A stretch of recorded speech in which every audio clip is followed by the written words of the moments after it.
আপনারা সবাই জানেন যে ভগবান শিব আমাদের অন্যতম প্রধান দেবতা। তিনি নিরাকার, নির্গুণ, সম্পূর্ণ। প্রত্যেক মানুষের এটা জানার ইচ্ছা থাকে যে ভগবান শিবের জন্ম হলো কীভাবে, বা ভগবান শিবের পিতাই বা কে।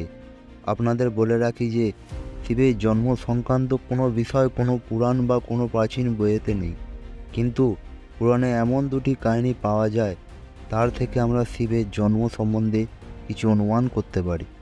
বন্ধুগণ, ভিডিওটি স্টার্ট করার আগে আমার অজানা রহস্য চ্যানেলটিকে প্লিজ সাবস্ক্রাইব করতে ভুলবেন না। আপনাদের একটি সাবস্ক্রাইব আমাকে মোটিভেট করে এরকম নিত্য নতুন ভিডিও করার জন্যে, এবং কমেন্টে অবশ্যই লিখবেন জয় শ্রীকৃষ্ণ। লাইক শেয়ার অবশ্যই করবেন। চলুন বন্ধুগণ, বেশি দেরি না করে ভিডিওটি স্টার্ট করা যাক। বহুকাল আগে একবার ভগবান শঙ্করের যখন সৃষ্টি তৈরি করার প্রয়োজন হলো, তখন তিনি শ্রী বিষ্ণুর আবির্ভাব ঘটালেন। তিনি বিষ্ণুকে ধ্যান করতে বললেন। নারায়ণ যখন ধ্যানে মগ্ন, তখন তার চারিদিকে সাগরের সৃষ্টি হলো। সেই সাগরে যেহেতু বিষ্ণু একাই কঠিন বস্তু, তাই বিষ্ণুর নাভি থেকে পদ্ম, পিতামহ, ব্রহ্মার আবির্ভাব হলো। পিতামহ ব্রহ্মার গভীর ধ্যানে মগ্ন হয়ে থাকলেন। এইভাবে কোটি কোটি বছর কেটে গেল। তারপর যখন তাদের ধ্যান ভঙ্গ হলো, তারা নিজেদের মধ্যে বিবাদ শুরু করে দিল এই নিয়ে যে কে আগে জন্মেছেন বা কেই পরে জন্মেছেন বা কেই সর্বশ্রেষ্ঠ। শেষে তাদের বিবাদ যুদ্ধ পর্যন্ত গড়িয়ে গেল। যেহেতু বিষ্ণু ও ব্রহ্মা সমান শক্তিশালী, তাই এই যুদ্ধ হাজার হাজার বছর ধরে চলতে থাকলেন। ভগবান শিব যখন দেখলেন যে তাদের যুদ্ধ থামার কোনো সম্ভাবনা নেই, তিনি তখন একটি স্তম্ভ রূপে বিষ্ণু ও ব্রহ্মার মাঝখানে আবির্ভূত হলেন। আর তখনই আকাশবাণী হলো যে তোমরা দুজনের মধ্যে যে এই স্তম্ভের আরম্ভ বা অন্ত খুঁজে পাবে, সেই সর্বশ্রেষ্ঠ বলে বিবেচিত হবে।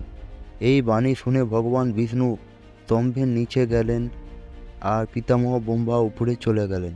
তারপর অনেক খুঁজেও বিষ্ণুদেব এই স্তম্ভের অন্ত খুঁজে পেলেন না।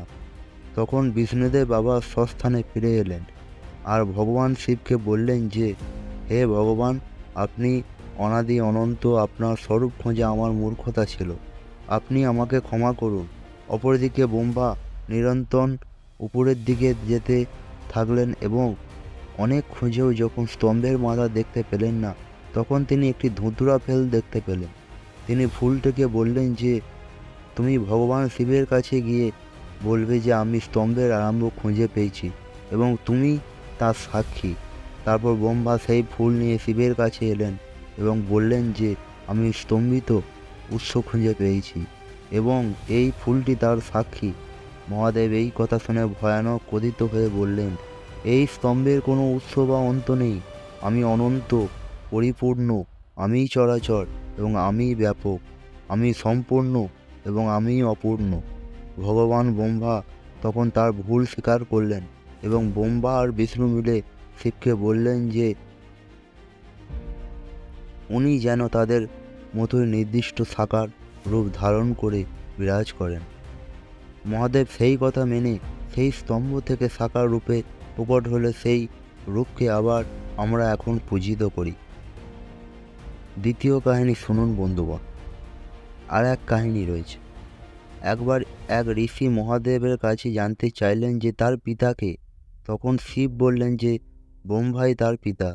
ঋষি আবার জানতে চাইলেন তাহলে ব্রহ্মার পিতাকে। শিব বললেন বিষ্ণুদেবই ব্রহ্মদেবের পিতা। ঋষি আরও কৌতূহল হয়ে জিজ্ঞাসা করলেন যে তাহলে বিষ্ণুদেবের পিতাকে। শিব বললেন যে আমিই বিষ্ণুদেবের পিতা। মহাদেবের এই কথা শুনে ঋষি আশ্চর্য হয়ে গেলেন এবং বুঝতে পারলেন শিবের জন্ম রহস্য জানা খুবই অসম্ভব ব্যাপার।